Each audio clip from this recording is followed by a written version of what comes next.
Mulut yang terbiasa berkata kotor atau kasar dapat mengakibatkan rusaknya hubungan antara individu dengan orang lain, baik itu di lingkungan pribadi maupun profesional. Penggunaan kata-kata kasar dan kata tidak pantas tentunya juga dapat melukai perasaan orang lain, merusak reputasi dan memicu konflik yang tidak perlu. Kali ini saya akan menjelaskan bagaimana metode-metode yang tepat untuk mengatasi kebiasaan buruk tersebut.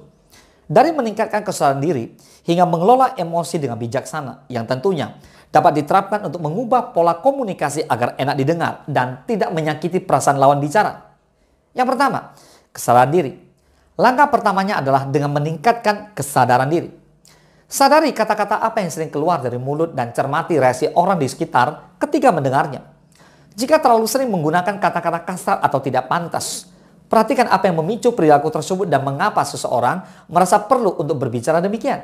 Dengan meningkatkan kesadaran diri, hal itu dapat membuat seseorang lebih berpikir sebelum berbicara dan menghindari penggunaan kata-kata yang kasar sehingga tidak akan menyakiti perasaan lawan bicara.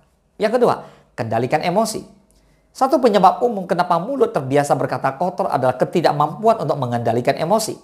Emosi negatif yang kuat seperti kemarahan, frustasi, atau stres dapat membuat orang cenderung menggunakan kata-kata kasar atau tidak pantas pada saat berbicara. Karena itu penting untuk belajar mengendalikan emosi yang dimiliki. Cobalah untuk mengenali tanda-tanda emosi yang sedang muncul dan gunakan teknik relaksasi seperti bernafas dalam-dalam atau mengambil waktu untuk tenang sejenak sebelum berbicara. Yang ketiga, jaga sopan santun. Sopan santun dalam berkomunikasi itu sangat penting. Gunakan kata-kata yang sopan selama berbicara dengan orang lain.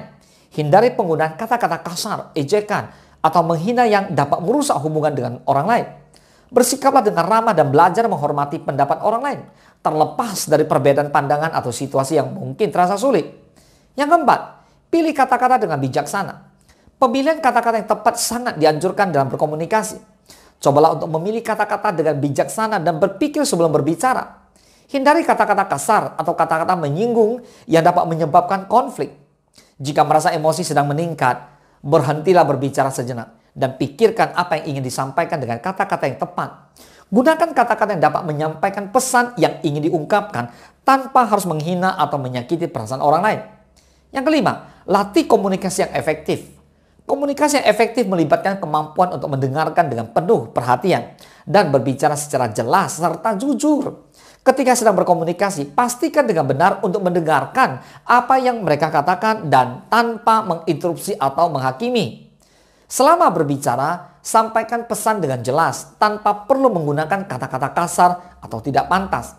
Hindari serangan pribadi dan fokus pada isu atau masalah yang sedang dibahas. Latih komunikasi yang efektif untuk menghindari penggunaan kata-kata yang berkata kotor. Yang keenam, hindari situasi pemicu.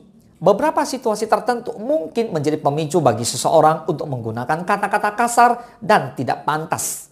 Misalnya, dalam situasi yang emosional seperti cekcok dengan pasangan atau dalam situasi konflik di tempat kerja. Hal tersebut berpotensi membuat seseorang tergoda untuk menggunakan kata-kata yang tidak pantas. Hindari situasi-situasi ini sebisa mungkin. Atau jika tidak dapat dihindari, ingat kembali untuk mengontrol diri dan tidak terjebak dalam emosi yang memicu penggunaan kata-kata kasar.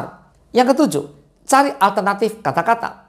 Ketika sedang merasa ingin mengeluarkan kata-kata kasar, cobalah untuk mencari alternatif kata-kata yang lebih sopan dan pantas. Misalnya, jika kamu ingin mengeluarkan umpatan, cobalah untuk menggantinya dengan kata-kata yang lebih netral atau mengungkapkan perasaan dengan cara yang lebih konstruktif. Dengan cara ini, mungkin dapat membantu untuk menghindari penggunaan kata-kata kasar, namun tetap dapat mengungkapkan apa yang ingin disampaikan tanpa melukai orang lain. Jadi, mengatasi mulut yang terbiasa berkata kotor sejatinya memerlukan kesadaran diri, kendali emosi, dan kemampuan memilah kata untuk berkomunikasi dengan bijaksana. Dengan menerapkan apa yang sudah saya sampaikan ini semua, seseorang akan dapat mengatasi kebiasaan berkata kotor yang merugikan diri sendiri. Ingatlah bahwa komunikasi yang baik adalah kunci dalam hubungan yang sehat dan harmonis. Dengan menghilangkan kebiasaan buruk saat berbicara, maka itu akan membangun hubungan yang lebih baik dengan orang-orang di sekitar dan menjadi jembatan untuk mencapai kesuksesan dalam kehidupan pribadi maupun profesional. Semoga bermanfaat.